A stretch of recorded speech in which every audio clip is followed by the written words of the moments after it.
Luka Doncic is hunched over his locker in the Intuit Dome, still dripping sweat from a 39-minute game.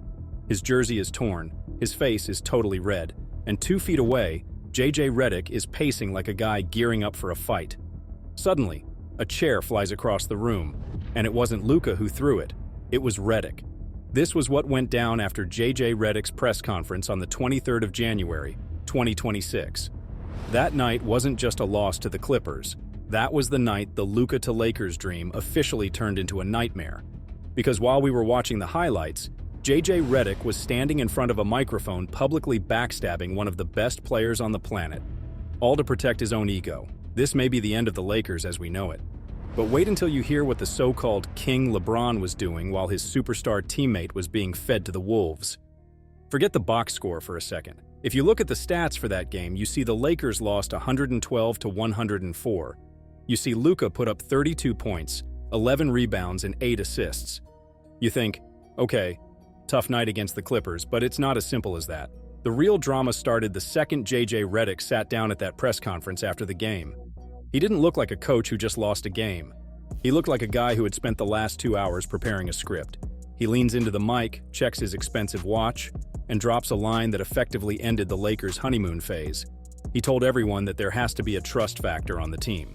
He said, and I'm quoting him here, that it all starts with Luka. There's got to be a trust factor with all our guys, just to trust the pass, and that starts with Luka. He's going to have the ball the most of everyone. He's got to trust the pass. Notice how he didn't talk about how the Clippers bench absolutely destroyed them. He didn't mention Ivica Zubac grabbing 19 rebounds and how he as a coach needs to work with the team to work on that.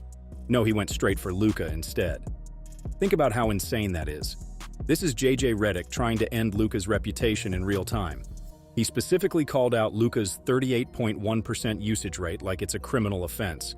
He was basically gaslighting the entire world into believing the Lakers lost because Luka is a ball hog, and not because the rest of the roster was shooting a pathetic 34% from 3. And here is the weirdest part of that entire press conference. LeBron James was scheduled to speak right after JJ, but he never showed up. He left the arena before the media even got inside. We're going to get into why some insiders think LeBron actually signed off on JJ's comments before he made them. But we need to look at what happened in the tunnel first. It's a textbook snake move. If you can make the superstar the villain, nobody looks at the rookie coach who let a 26-point lead slip away. The hypocrisy here is actually disgusting. This is the same JJ Redick who built a media empire on his Mind the Game podcast by acting like he was the pure basketball genius. He spent months on camera with LeBron James glazing Luka's basketball IQ. He used to say that elite playmakers have to hold the ball because they're the only ones who can see the play. But the second his own coaching record starts looking bad, he turns into a total politician. He traded his pure basketball principles for locker room politics. But here is the part the mainstream media is too scared to touch. After those cameras stopped rolling, things got even uglier in the back. I have it on good authority that Luka didn't just take that disrespect lying down. He had already seen the clips of the presser on the monitors in the tunnel, and he was waiting for JJ. He didn't wait for a private office or a morning meeting to clear the air. He allegedly confronted him right there in front of the training staff. And don't think for a second that the timing of this is an accident. I mean, the trade deadline is only 2 weeks away, so by labeling Luka as uncoachable or not trusting the pass, JJ is giving himself an out. He's telling Rob Pelinka and the front office that his system works, but the star won't listen. He's trying to force a narrative that protects his job security, even if it means sabotaging Luka. The ultimate betrayal from a guy who was supposed to be a player's coach. Instead of calling out the guys who were actually failing, JJ chose to attack the only person who's keeping this team alive. But if you think the tunnel confrontation was the peak of the drama, you're wrong. Because what happened when those locker room doors finally closed was even crazier. Usually, after a loss, there's a quiet period where guys just stare at their phones and wait for the media to let them leave. But that night, the fuse that JJ Redick lit at the press conference finally reached the powder keg. Luka Doncic was, according to inside sources, sitting at his locker, with his chest still heaving from playing 39 grueling minutes. He's looking at his box score, 32 points, 11 rebounds, and 8 assists. On paper, it's a masterpiece, but then he looks over at the monitors. He sees the live feed of JJ Redick's press conference, and he hears this. That starts with Luka. Only the part where he says that starts with Luca. And immediately, Luca snapped. As Redick entered the room with his clipboards in hand, looking like a professor ready to lecture, Luca stood up and went straight for him. According to sources inside that room, Luca shouted, "Trust who, JJ? Who exactly am I supposed to trust out there?" Redick tried to maintain his pure basketball composure, starting some talk about spacing and usage rates, but Luca wasn't hearing it. He starts calling out the hypocrisy, and reportedly said, and I quote, "You want me to trust the pass? I give them the ball, and they treat it like a grenade. You want stats? Look at the effing stats."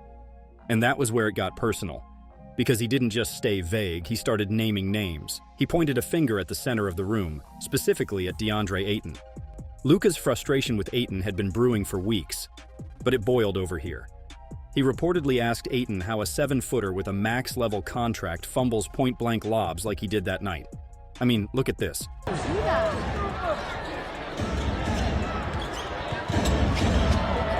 Oh my God! Luka was so fed up he almost ran straight to the tunnel. Ayton finished the night with just 4 points. Yeah. In 20 minutes of play, the Lakers' primary big man was effectively a ghost, and he got absolutely dominated by Ivica Zubac, who hauled in 19 boards while Luka was carving up the Clippers' defense, drawing double teams, and putting the ball on a silver platter for Ayton, only for him to drop it or get stripped by a smaller guard. Then, he turned his sights on Rui Hachimura. Rui is a fan favorite, but that night wasn't his night at all. He went 2 for 7 from 3. These weren't contested end-of-the-shot clock shots. These were wide-open shots. Luka reportedly yelled, "Rui, I trust you. I give you the ball. You miss. Again. And again. How is that on me?" Which is totally valid, but you want to know the difference in all of this? Luka made sure all the criticism was within the team, not on live TV with millions of people watching. However, the tension reached a literal breaking point when JJ Redick tried to pull the authority card. JJ told Luka to sit down and respect the process. That was the worst thing you could say to a guy who just carried a franchise on his back for 4 quarters and still got blamed while his teammates shot a collective 33.3% from the floor. So, according to insiders, Luka lunged forward, but he didn't swing. This was when Marcus Smart physically stepped between them. He had to put both hands on Luka's chest, pushing him back toward his locker.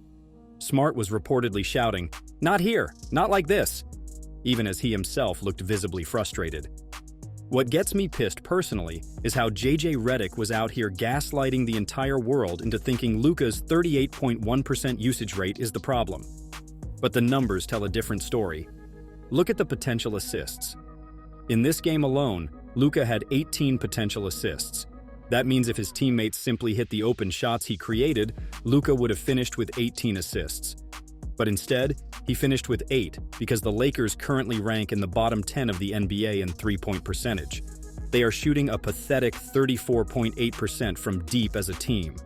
So when JJ says trust the pass, he's asking Luka to trust a group of guys who are statistically some of the worst shooters in the league. It's like asking a master chef to trust a kitchen staff that keeps burning the toast.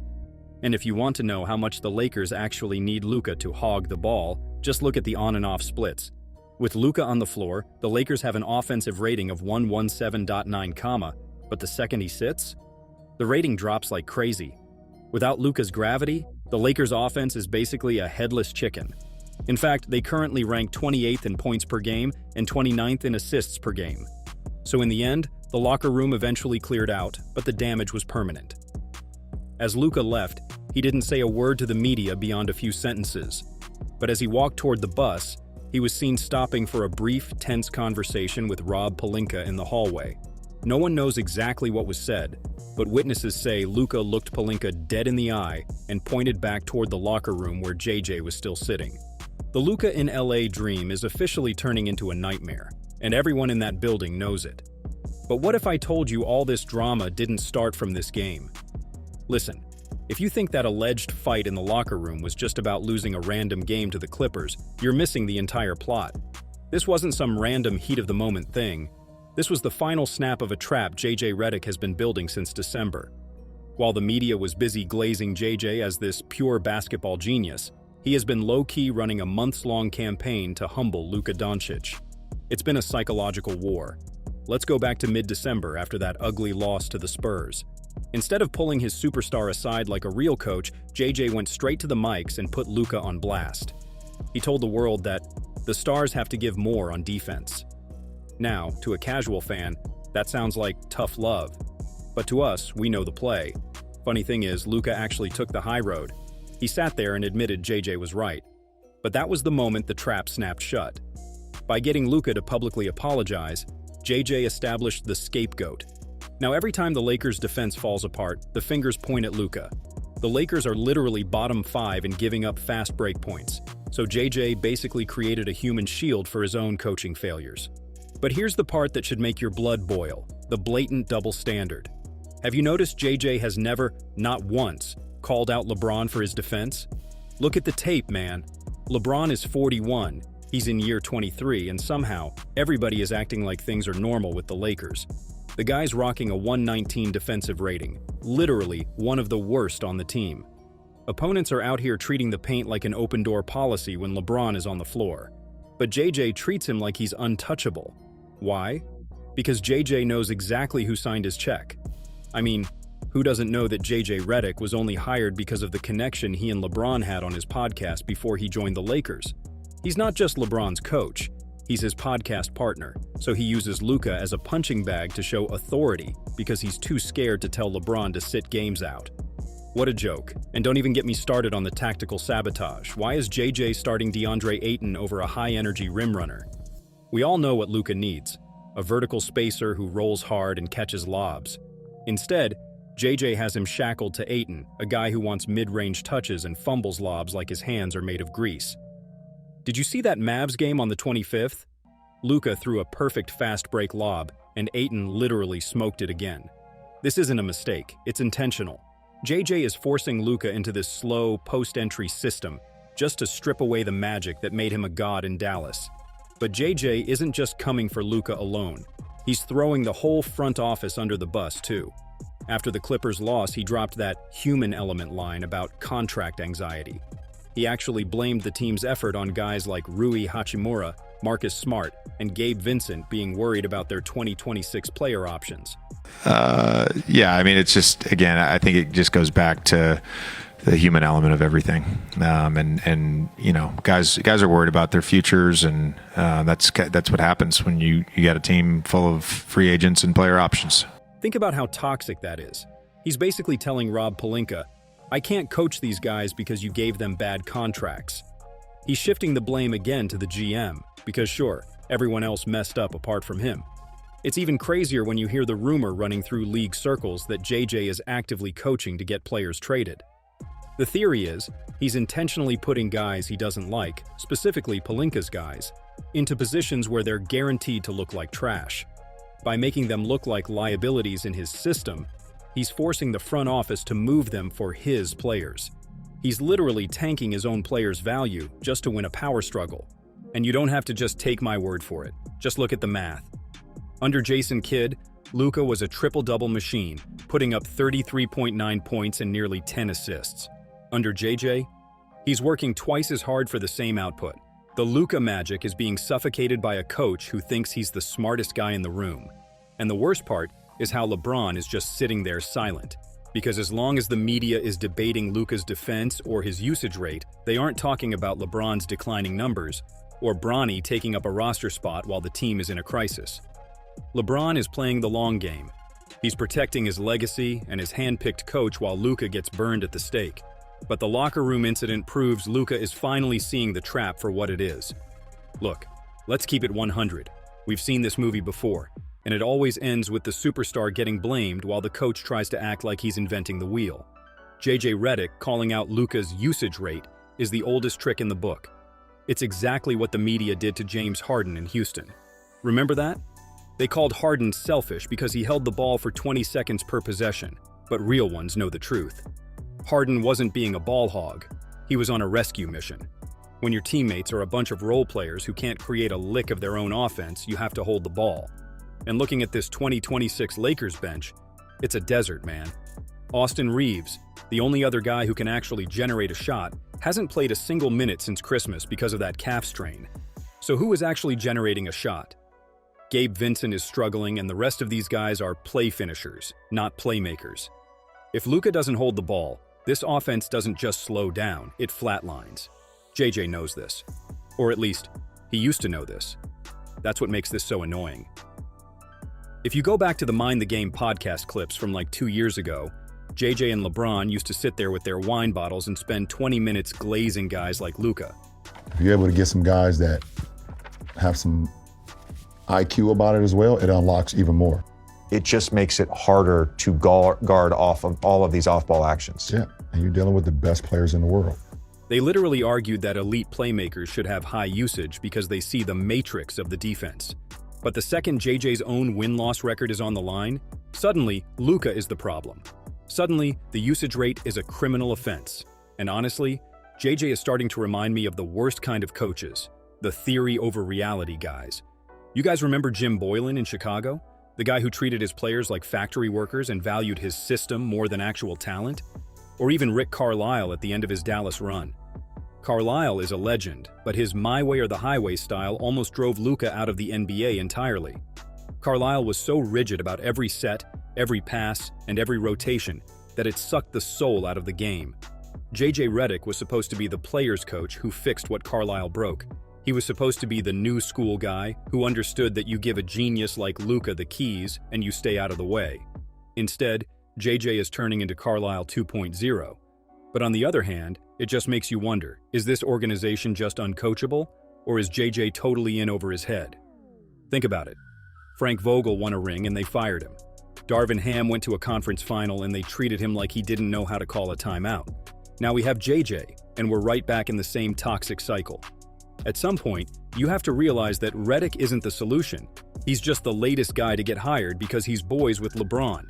And that's the real tragedy here. Luka came to LA thinking he was joining a legacy.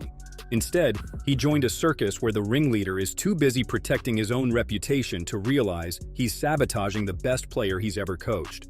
If JJ keeps trying to tame Luka to fit some podcast theory, he's not going to win a championship. He's just going to be the guy who officially destroyed the Lakers. Look, we're 2 weeks out from the February trade deadline, and the energy around this team is straight up radioactive. You have to ask yourself, why would a rookie coach publicly backstab a top 3 player in the world right before the deadline? This isn't just coaching. It's a power move to force Luka to submit to the system or push him toward the exit.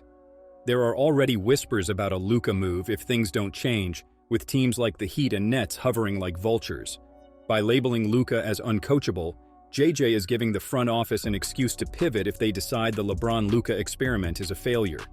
And you want to know who still believes in Luka? The Mavericks fans. When the Lakers rolled into the American Airlines Center on the 24th, the Mavs fans didn't boo him. They gave him a standing ovation. They were chanting MVP while he was at the charity stripe. MVP! MVP! MVP! MVP! MVP! Think about how insane that is. His former fans respect his greatness more than his current head coach does. So, as it stands, JJ Redick has officially lost the locker room because you cannot publicly humiliate a man who is carrying your entire franchise on his back and expect him to play at his best for you. Luka is entering his prime, and JJ is acting like he's a project. If the Lakers don't fix this, and fix it fast, we aren't just looking at a bad season. We're looking at the downfall of the entire franchise. So now my question is this. Is JJ Redick's massive ego going to be the literal reason Luka Doncic leaves Los Angeles? And let me know in the comments, was JJ right to call out the ball hogging, or is he just a podcaster who's way out of his depth?